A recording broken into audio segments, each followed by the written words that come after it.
हर हर महादेव। मैं एक श्री चर्चा भजन सुना रही हूँ, आप लोग को अच्छा लगे तो कमेंट करिए और बताइए गीत कैसा लगा। हर हर महादेव। जिंदगी के दुखवा शिव गुरु सहलो न जाला हो, जिंदगी के दुखवा शिव गुरु सहलो न जाला हो। कवने कलम से बगिया लिखला विधाता हो, कवने कलम से भगिया लिखला विधाता हो।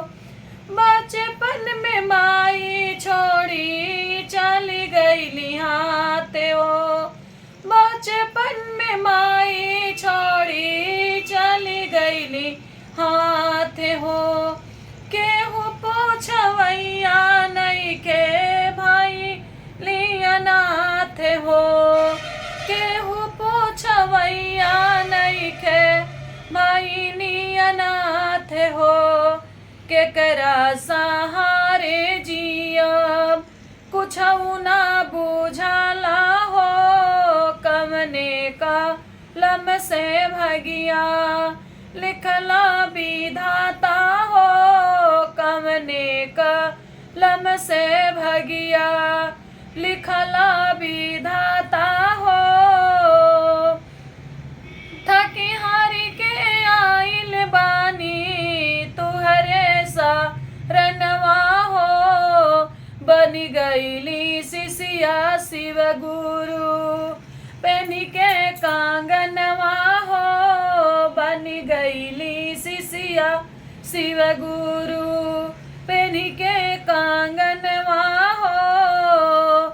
गोतिया पटीदार तोड़े हमरा से नाता हो, कवने कलम से भगिया लिखला विधाता हो, कवने कलम से भगिया लिखला विधाता हो।